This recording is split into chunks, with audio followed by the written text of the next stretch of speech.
अस्सलाम वालेकुम नाजरीन, सईद बलोच एक नई वीडियो के साथ आपकी खिदमत में हाजिर है। नाजरीन, आपको मालूम है कि सुप्रीम कोर्ट ऑफ पाकिस्तान की मसालती किरदार की वजह से सदर पाकिस्तान और इलेक्शन कमीशन ने मुशावरत से मुल्क में आम इंतखाबात की तारीख़ का ऐलान कर दिया है। अब पाकिस्तान में आइंदा आम इंतखाबात 8 फरवरी बरोज़ जुमेरात सन 2024 को मुनक़िद होंगे और सुप्रीम कोर्ट ऑफ पाकिस्तान ने इस हवाले से तमाम फ़रीक़ैन जिसमें इलेक्शन कमीशन ऑफ पाकिस्तान, सदर मुमलिकत और वफाकी हुकूमत के नुमाइंदा अटारनी जनरल जिसमें शामिल थे, इन तमाम फ़रीक़ैन से तहरीरी तौर पर दस्तखत भी वसूल किए हैं। यानी ये एक तरह से आप इसको बयान हल्फ़ी कह सकते हैं। और इन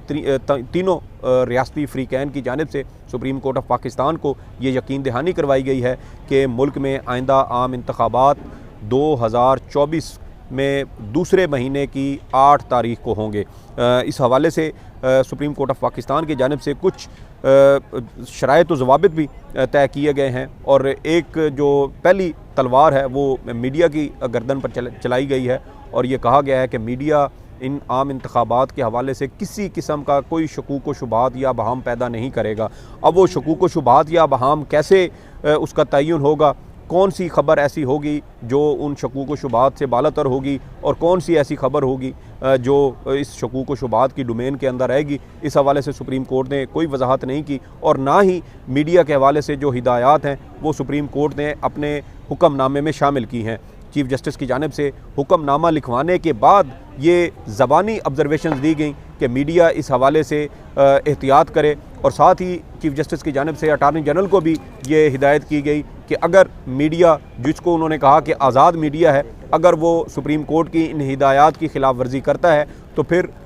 हम यानी सुप्रीम कोर्ट मीडिया को देख लेगी। ये एक तरह से वाज़े तौर पर मीडिया को धमकी दी गई सुप्रीम कोर्ट और चीफ़ जस्टिस पाकिस्तान की जानिब से कि अगर सुप्रीम कोर्ट की इन ज़बानी हिदायत पर अमल ना किया गया जो हुक्मनामे का हिस्सा नहीं है तो फिर मुमकिन तौर पर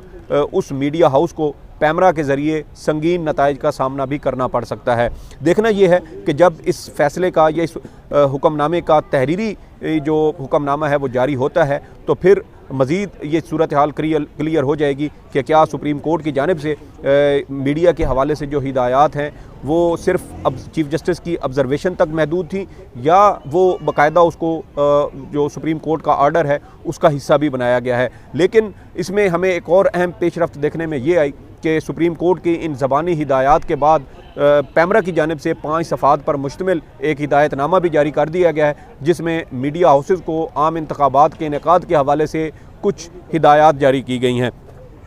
लेकिन यहाँ पर एक और अहम सवाल ये है कि चीफ़ जस्टिस पाकिस्तान की जानिब से बज़ाहिर ऐसा लगता है कि जब मामला संगीन गद्दारी का आया तो चीफ़ जस्टिस ने कोशिश की कि PDM और उसमें शामिल सियासी जमातों को किस तरीके से बचाया जाए। केस की समाअत के दौरान हमें कुछ ऐसी ऑब्जर्वेशन बेंच की जानिब से देखने को मिली जिससे ये वाज़े होता था कि मुल्क में आम इंतखाबात के इनेकाद में ताख़ीर और जो आइन की खिलाफ वर्जी है उसकी ज़िम्मेदार PDM प्लस पाकिस्तान पीपल्स पार्टी की सियासी जमातें बनती हैं। जस्टिस अतर मिनल्ला की जानिब से इस हवाले से बड़ी अहम ऑब्जर्वेशंस दी गई और जस्टिस अतर मिनल्ला ने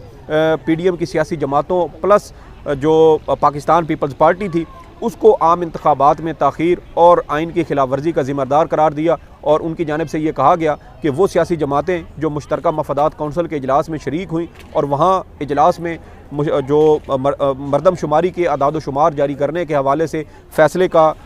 की उन्होंने हिमायत की, मंजूरी दी, जिसके बाद मरदमशुमारी के अदाद शुमार जारी किए गए और फिर कहा गया कि मरदमशुमारी के इन नए अदाद शुमार के बाद नई हल्का बंदियाँ होंगी जो election commission of Pakistan, PDM और जो दीगर मुक़्तदर हल्के हैं उनकी मर्ज़ी और मंशा के मुताबिक कर रहा है ताकि पाकिस्तान तहरीक इंसाफ का वोट बैंक तोड़ा जाए। तो इस तरह की जो ऑब्जर्वेशन थी जस्टिस अतर मिनल्ला की जानिब से, जब ये अहम ऑब्जर्वेशन सामने आई तो फिर जब चीफ़ जस्टिस की जानिब से अपना हुक्मनामा लिखवाया गया तो चीफ़ जस्टिस का जो सारा ज़ोर था वो सदर पाकिस्तान पर, साबिक़ वज़ीर-ए-आज़म इमरान खान पर और तो किसी हद तक अगर हम देखें तो उन्होंने इलेक्शन कमीशन को भी इसका ज़िम्मेदार ठहराया। चीफ़ जस्टिस की जानिब से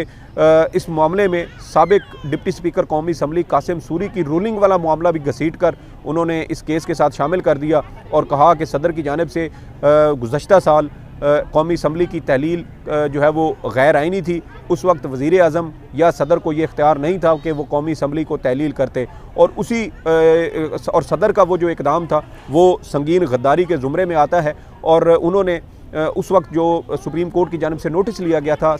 डिप्टी स्पीकर कौमी असम्बली की उस रूलिंग के ख़िलाफ़, उसमें एक जज जस्टिस मज़हर आलम मियाँ खेल के उस नोट का भी हवाला दिया, जिसमें उन्होंने कहा था कि सदर पाकिस्तान का ये इकदाम बज़ाहिर जो आइन की संगीन खिलाफ वर्जी के मुतरादिफ है, और पार्लियामेंट अगर चाहे तो वो सदर के ख़िलाफ़ आर्टिकल 6 के तहत कार्रवाई कर सकती है। तो उन्होंने जस्टिस मज़हर आलम मियाँ खेल, जो उनका एक इजाफ़ी नोट था और अक़लियती नोट इसको कहा जाएगा, और पाकिस्तान की अदालती तारीख़ में ये रिवायत है कि जो अक़लियती नोट होते हैं फ़ैसलों के अंदर उनका हवाला नहीं दिया जाता, बल्कि अक्सरियती जो नोट होते हैं, ये जो अक्सरियती फ़ैसला होता है उसका हवाला दिया जाता है।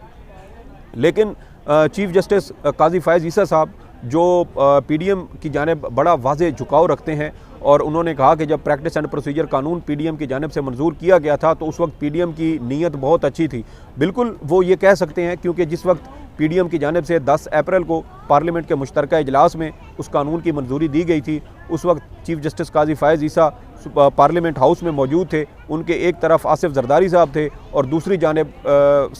जो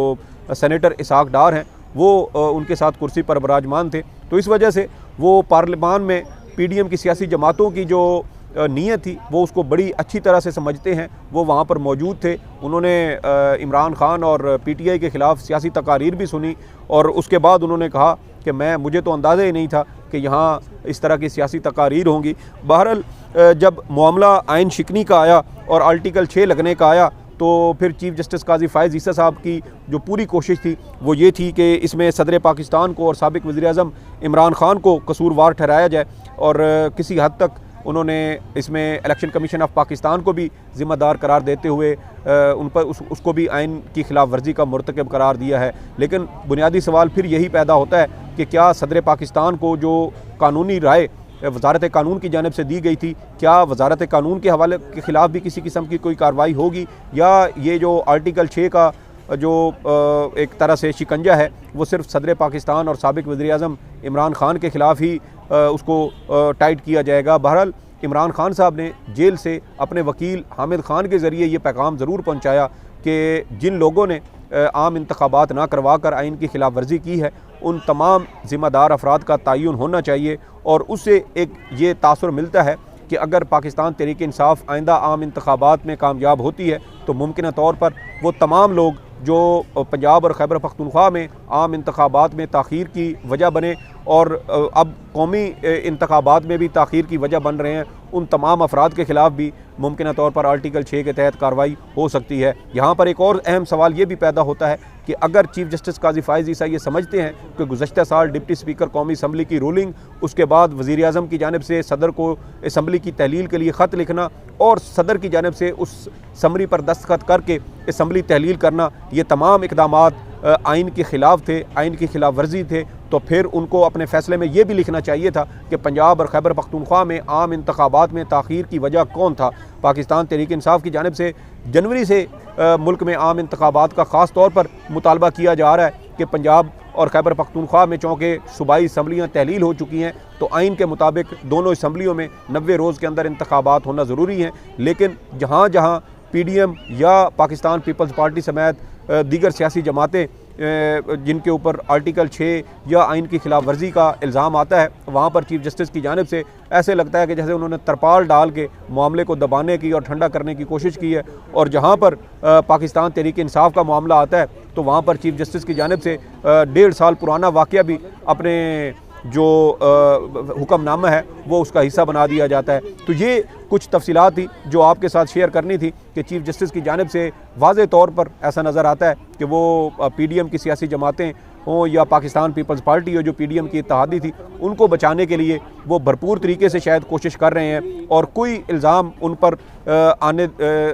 आने देने के लिए वो तैयार नहीं है। और इसी तरह अपना जो हुक्मनामा उन्होंने लिखवाया उसमें उन्होंने PDM की सियासी जमातों का जिक्र तक नहीं किया, जिन्होंने मुश्तरका मफादात कौंसिल में ना सिर्फ जो मरदमशुमारी थी उसकी मंजूरी दी, बल्कि उसकी वजह से इंतखाबात 4 महीने ताख़ीर का भी शिकार हुए, और जो इंतखाबात 90 रोज़ में होना थे वो अब 180 रोज़ के बाद आइंदा साल 8 फरवरी को